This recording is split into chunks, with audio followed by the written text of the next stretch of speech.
Welcome back to PyPro vs YouTube channel where curiosity meets the core. Today our topic of discussion will be training the AI models. So let's get started.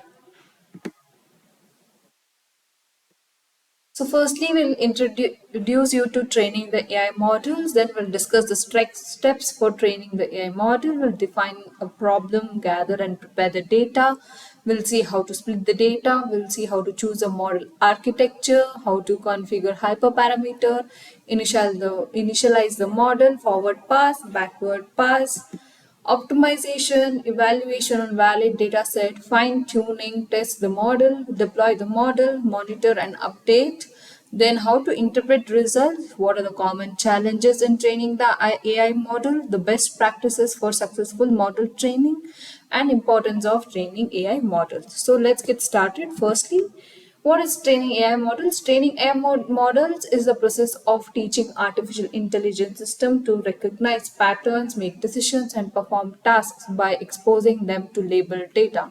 It involves adjusting model parameters to optimize performance based on learning from examples. The key application of AI model training will be image recognition, natural language processing, etc.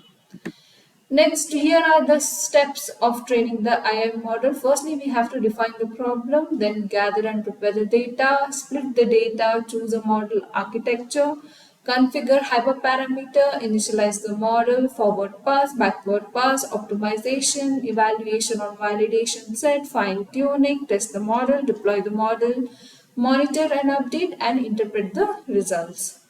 So I'll be going through each and every step. So let's start. Firstly, how to define a problem. So here let's take the problem as classify the image as a cat or a dog.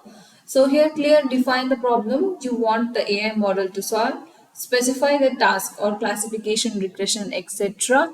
and the desired outcomes. So here we have to think of a problem which AI should solve. Suppose here the problem that I have taken is to classify the images whichever we upload either as a cat dog or cat or a dog image. Second, we have to gather and prepare the data. So collect the data sets relevant to the problem, ensure that the data is presentative and well organized, perform the data pre-processing including cleaning, normalization and handling missing values. Then we have before we have random collection of cat and dog images, and after we clean the data set with labeled images ensuring a balance between cats and dogs.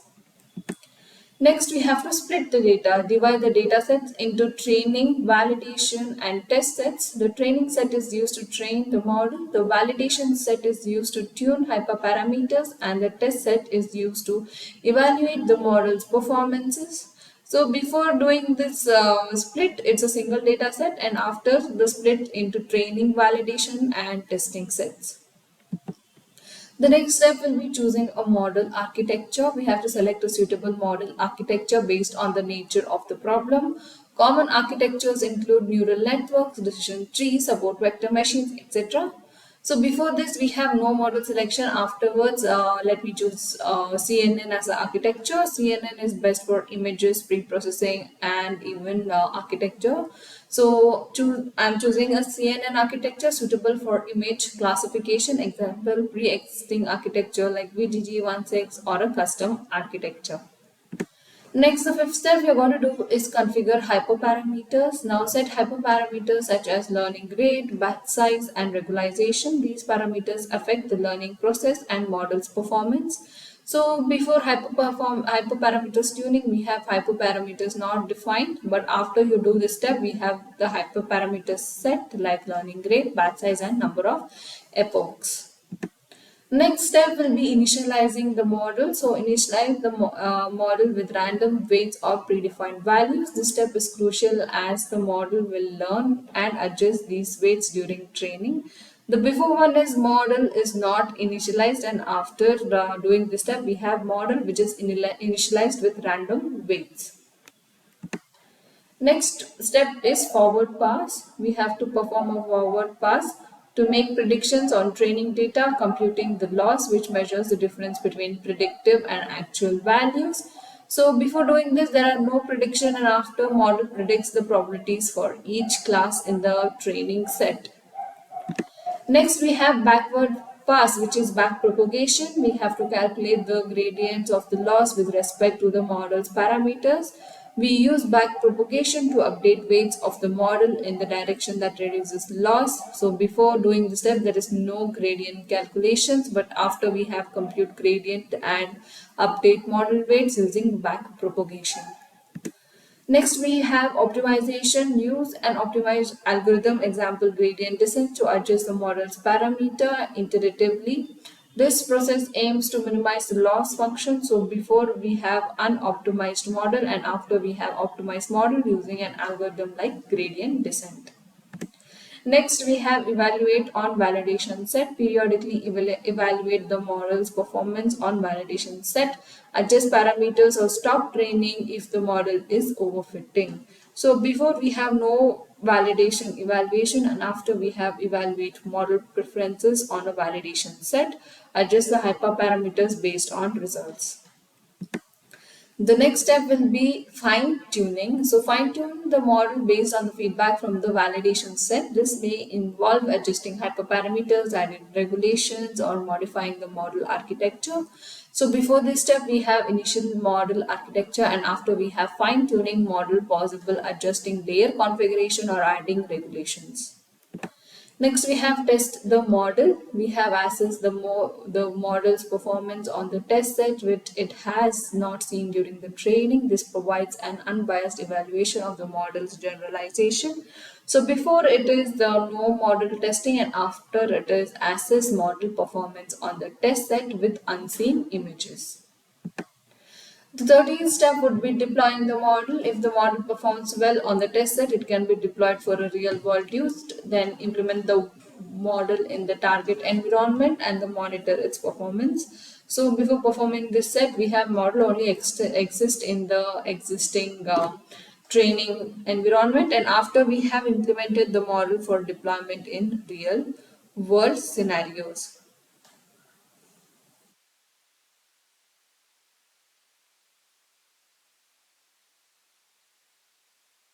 The next step would be monitor and update. So then we have continuously monitor model's performance in real world scenario. If needed, update the model based on a new data or change in the problem domain. So before there will be no real world monitoring, and after we have continuous monitoring the model's performance and update if needed based on new data or changes the problem domain. Next, we have interpret results, analyze the results, understand how the model is making prediction and gather insights into the problem to hand.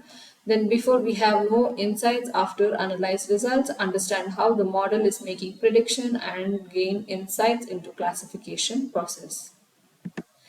Next, what are the common challenges faced in training of the AI module? Firstly, we have data quality and quantity. The challenge is insufficient or poor data quality can hinder the model performances. So if there is any poor quality, like some there were data sets which we have will be taking it from Google Forms filled by people, they are very poor quality data. So how do we have a solution? Prioritize data quality, conduct through a pre-processing, and consider data augmentation techniques. We have to really consider data augmentation techniques to disqualify the chances of poor data quality. Then we have the second challenges as overfitting or underfitting. So the challenge is balancing model complexity to avoid overfitting or underfitting. The solution being regularization techniques, cross-validation, monitor learning curves to find the right model complexity. Next, we have hyperparameters choosing. The challenge being choosing optional hyperparameters for model training. Then the solution is to conduct systematic hyperparameter tuning using grid search for randomized search and leverage validation sets. The fourth one being computational resources. The challenge here is resource intensive training processes, especially for deep learning models. The solution for this is optimize the model architecture, consider distributed computing, and use cloud resources as needed. Next, what are some of the best practices for a successful training? Firstly, we have data splitting. We have to practice careful split data into training, validation, and tests. Why? To ensure unbiased evaluation and prevents overfitting on the training set. B, we have regularization. The practice being implement regularization techniques while being helps prevent overfitting by penalizing complex models, improving generalization. Next, we have early stopping. Practice monitor validation performances to stop training when performance flips. Why is to prevent overfit and avoid unnecessary computational. And the last one being transfer learning, the practice being leverage pre-trained models for similar tasks. Why? To it speed ups training and enhances performances, especially with limited data. So what are the importance of training a AI model? What happens if we don't train AI models? So eventually training AI models is a backbone of machine learning, allowing systems to evolve, adapt and improve over time. It is an essential process through which machine learns patterns, correlation and representation from the data. That's it for today. Thank you so much for watching. If you have learned something from this video, please do like, share and subscribe to our channel. Thank you.